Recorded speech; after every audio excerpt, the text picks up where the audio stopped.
Hello and good evening, everyone. This is Gagandeep, a clinical psychologist at Unique Psychological Services.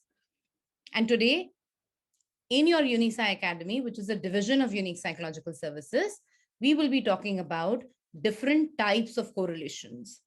In the last video, we discussed about correlation, कि correlation क्या होता है, उसके क्या सारे characteristics and features हैं. हमने स्पीयरमैन कोरिलेशन, हमने पियर्सन कोरिलेशन पढ़ा और स्पीयरमैन रैंक ऑर्डर भी पढ़ा. उसके अलावा भी there are other 4 types of correlations जिसके बारे में basic concept you need to know. So today we are going to talk about biserial correlation, point biserial correlation, tetrachoric and phi coefficient correlation. Guys, अब थोड़ा सा समझते हैं. इससे पहले हम बाइसीरियल या पॉइंट बाइसीरियल कोरिलेशन समझें, हमें एक चीज और जाननी होगी जिसको बोलते हैं true versus artificial dichotomy. Dichotomy का क्या मतलब था? Di means again two, chotomy means दो कैटेगरीज. तो अगर किसी भी वेरिएबल की दो कैटेगरीज होती हैं तो उसे हम डायक्टोमी कहते हैं. अब ये ट्रू हो सकता है या आर्टिफिशियल. ट्रू का मतलब हुआ कि ये डायक्टोमी सत्य है, इसका कोई ऑप्शन ही नहीं है. फॉर एग्जाम्पल, आप या तो मेल हैं या फीमेल हैं, या आप जिंदा हैं या मर गए हैं. लार्जली हम इसी की बात करते हैं. हम थर्ड जेंडर या कोमा को हम ज्यादातर नहीं लेते हैं. मतलब ये नेचुरल कैटेगरीज हैं. यूर अ मेल और अ फीमेल, अलाइव और a dead. So these are categories, or these are those variables. So true dichotomous variables are ones that have only and only two different values. Continuous या artificial dichotomies वो हैं जहां हम जबरदस्ती कोई एक ऐसा वेरिएबल जो एक कॉन्टिन्यूम पे लाई करता है, जिसकी कोई भी वैल्यू हो सकती है, उसको जबरदस्ती हम दो कैटेगरीज में डिवाइड करते हैं. फॉर एग्जाम्पल, पास या फेल. अब यार ये स्कोर्स हैं, कोई भी वैल्यू हो सकती है. अगर मैं बोल दूं कि 40 प्लस है तो पास है, 40 बिलो है तो फेल है, तो मैंने दो कैटेगरीज में जबरदस्ती तोड़ दिया इसको. या एज भी अपने आप में एक कॉन्टिन्यूस वेरिएबल है. अब मैंने आर्बिट्रली अपनी मर्जी से एक वैल्यू डाल दी, भाई below 50 years of people and above 50 years of people. तो मेरे जितने भी लोग थे मैंने उन्हें जबरदस्ती दो कैटेगरीज में डाल दिया. यानी यहां पर मैंने इस वेरिएबल को दो कैटेगरीज बना दी. ये आर्टिफिशियल हुआ. तो जब मेरे पास एक वेरिएबल, अच्छा, before even we move further we need to understand, यार ये आर्टिफिशियल डायक्टोमीज बनाने का जरूरत क्या है, हम कॉन्टिन्यूम पे क्यों नहीं ले रहे हैं इनको. सिंपल सा लॉजिक है गाइस. सपोज मेरे पास डेटा ही इस प्रकार का है जहां पर मेरे पास बहुत सारी डिटेल्स नहीं है. मान लो मुझे पढ़ना है relationship between the amount of economic status or the amount of bank balance an individual has with respect to their age. और मेरे पास कुछ इस टाइप के स्कोर्स हैं जहां मुझे एग्जैक्ट एज हर इंडिविजुअल की नहीं पता, मगर इतना पता है कि कुछ लोग 50 साल के नीचे हैं और कुछ 50 साल के ऊपर हैं. तो मैंने एक इस तरीके से उस कॉन्टिन्यूस डेटा को आर्टिफिशियली दो टुकड़ों में बांट दिया. अब एक वेरिएबल हुआ मेरा इनकम और सैलरी जो कॉन्टिन्यूस है, और दूसरा आर्टिफिशियल डायक्टोमी हुआ. तो इन दोनों के बीच में अब मैं कोरिलेशन पढ़ सकती हूँ. सो यहाँ पर क्योंकि मेरे को हर इंडिविजुअल की उम्र और उसके बैंक स्टेटस के बारे में क्लियर जानकारी नहीं थी, पर मुझे तो कोरिलेशन निकालना था, भाई कितनी तनख्वाह या कितना बैंक बैलेंस आपका होता है एक सर्टेन एज पर. तो मेरे पास ऑप्शन ही ये रहा, जिस टाइप का मेरे पास डेटा था, कि मैं इसको एक को तो कॉन्टिन्यूस रखूं, दूसरे को मैं आर्टिफिशियल डायक्टोमीज में बांट दूं. That is why we engage this. Now guys, यहीं से कॉन्सेप्ट आता है biserial correlation and point biserial का. यानी अगर एक वेरिएबल मेरा डायक्टोमस है, लेकिन ये आर्टिफिशियल या कॉन्टिन्यूस डायक्टोमस वेरिएबल होना चाहिए, और दूसरा कॉन्टिन्यूस है, और इन दोनों के बीच में अगर मुझे कोरिलेशन पढ़ना है तो मैं बाइसीरियल कोरिलेशन पढ़ूंगी. मगर अगर एक वेरिएबल मेरा ट्रू डायक्टोमस है और दूसरा कॉन्टिन्यूस है तो मैं पॉइंट बाइसीरियल पढ़ूंगी. लर्न करने का सिंपल सा तरीका है. Point is very specific, to the point. So when I say true dichotomies, it is very specific. There are only two options here, and they're by nature naturally two options or two values only of that variable. तो जब भी मेरे पास, याद रखना, confuse नहीं होना, जब भी मेरे पास एक वेरिएबल डायक्टोमस हो और दूसरा कॉन्टिन्यूस हो, तो या तो मैं बाइसीरियल करूंगी या पॉइंट बाइसीरियल. बाइसीरियल तब करूंगी जब डायकोटोमस वेरिएबल एक आर्टिफिशियल डायकोटोमस वेरिएबल है, और पॉइंट बाइसीरियल तब करूंगी जब ये ट्रू डायकोटोमस वेरिएबल है. That's what I've explained, guys, ahead.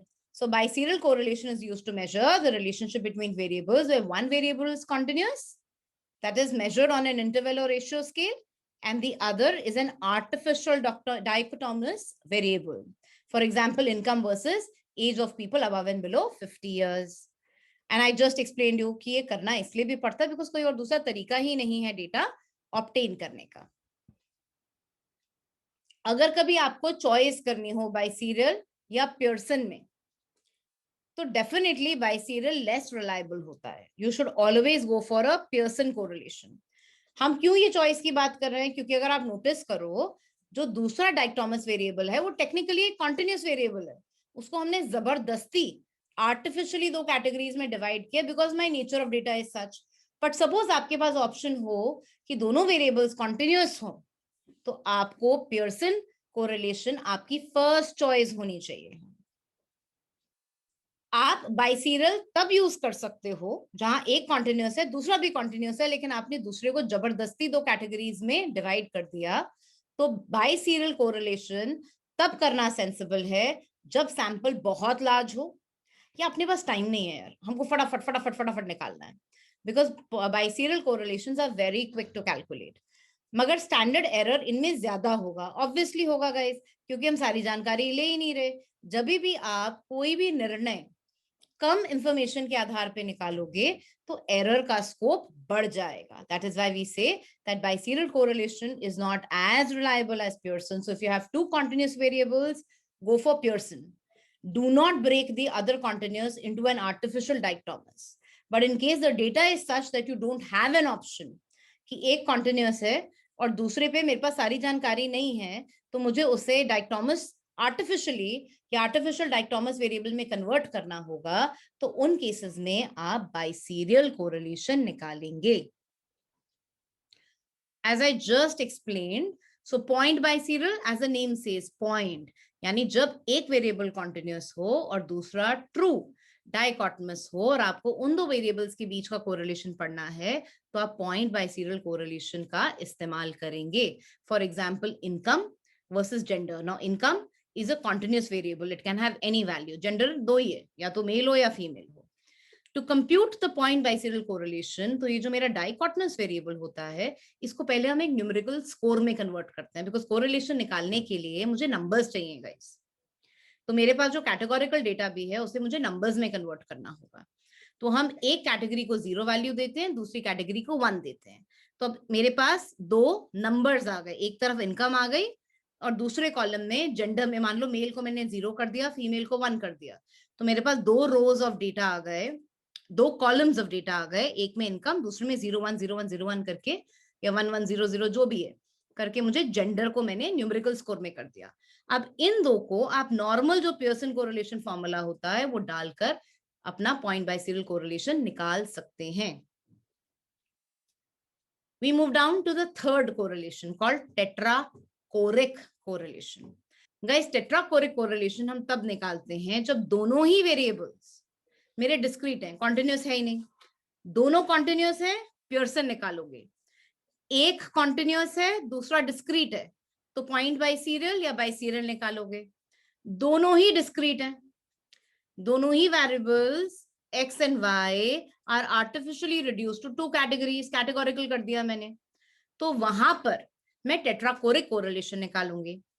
लेकिन टेट्राकोरिक निकालने के लिए केवल दोनों ही वेरिएबल्स का डिस्क्रीट होना जरूरी नहीं है या डाइकोटोमस होना जरूरी नहीं है. इसके अलावा वो जो उनकी जो ओरिजिनल डिस्ट्रीब्यूशंस हैं एक्स एंड वाई की, वो नॉर्मली डिस्ट्रीब्यूटेड होना चाहिए, लीनियरली रिलेटेड वेरिएबल्स होने चाहिए, और ओरिजिनली ये X and Y continuous variables होने चाहिए जिनको जबरदस्ती हमने दो आर्टिफिशियल कैटेगरीज में कन्वर्ट किया है. For example, income and as.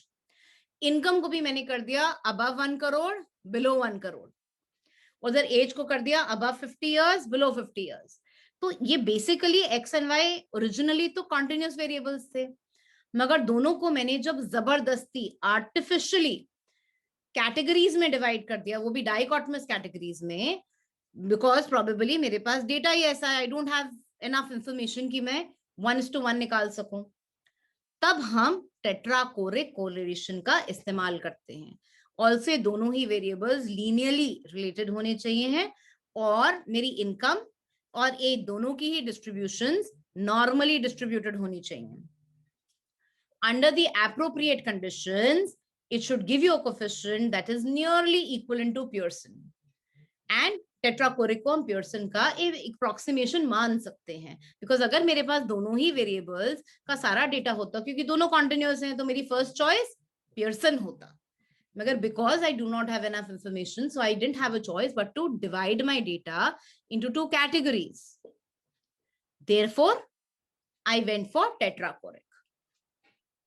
अब अक्सर ये सवाल आता है कि टेट्राकोरिक हम कर ही क्यों रहे हैं, जब हमें पता है कि दोनों वेरिएबल्स कॉन्टिन्यूअस हैं, दोनों के दोनों लीनियरली भी कोरिलेटेड है और नॉर्मली भी डिस्ट्रीब्यूटेड हैं, तो मैं पियर्सन क्यों ना करूं, मैं जबरदस्ती क्यों आर्टिफिशियली 2 कैटेगरीज में कर रही हूँ। The simple question is, sometimes you don't have data. For example, when you go to banks to fill a certain form or open your account, उसमें अक्सर कैटेगरीज होती हैं। कई बैंक्स में आपसे लिखा होता है आपकी एनुअल इनकम कितनी है, तो आपसे एग्जैक्ट नहीं पूछते हैं, वो कैटेगरीज में पूछ लेते हैं, अबव 1 CR, बिलो 1 CR। या जब आप टेक्निकली मान लीजिए वहां एज रेंज भी होता है, तो एज रेंज में भी there is a chance that they may ask you fill in the column is your age between 20 to 30, 30 to 40। तो अब ऐसे केस में किसी बैंक वालों का मेरे पास डेटा है और वो डेटा में इस फॉर्म में है, तो ऑब्वियसली हर इंडिविजुअल की एग्जैक्ट एज और उसकी सैलरी जानना बड़ा मुश्किल काम है। तो मैंने क्या किया, इतना तो पता है कि मेरे पास कैटेगरीज में डेटा है, so why don't I divide my data into 2 parts, where one is people below 50, above 50, and the bank balance or salary is being above 1 CR and below 1 CR। तो मुझे अब जबरदस्ती इसको इन्हीं 2 कैटेगरीज में convert करना पड़ेगा आर्टिफिशियली। तो इस केस में जब मैं कोरिलेशन निकालूंगी तो मैं टेट्राकोरिक correlation निकालूंगी। The last one is called phi coefficient। ये तब होता है जब दोनों ही डेटा naturally true dichotomous है। So it is used when both the variables are dichotomous by nature। वो ऐसे ही हैं, एक जेंडर हो गया, एक whether you are alive या dead हो गया। मान लो मुझे पढ़ना है कोविड के बाद कितने महिलाएं और कितने पुरुष जिंदा बचे तो कितने मर गए। So I have both the variables, one being gender, second being your survival or mortality, are you alive or dead, and both of them are dichotomous। तो इस केस में मुझे कोरिलेशन अगर निकालना है तो मैं phi कोफिशिएंट निकालूंगी। यहाँ पर मैं एक कैटेगरी को 0 दूंगी, दूसरी को 1। मे बी मेल को अंडा, फीमेल को 1, जिंदा हो तो 1, मर गए हो तो 0। तो ऐसे करके मेरे पास 2 कॉलम्स में 01 01 के रूप में वैल्यूज आ जाएंगी। उन स्कोर्स को मैं रेगुलर पियर्सन फॉर्मूला लगाकर अपना phi coefficient correlation निकाल पाऊंगी। Phi coefficient correlation is very closely related to chi-square, guys. So I hope by now your understanding of different types of correlation would be much better, guys. At UniSci Academy, we try our level best to make concepts as simple and as easy as so that you guys can follow, and whether it's research methodology or any other subject, it becomes a cakewalk for you. Hope you enjoy learning here and your concepts become solidly well-grounded. See you guys in the next video. Thank you.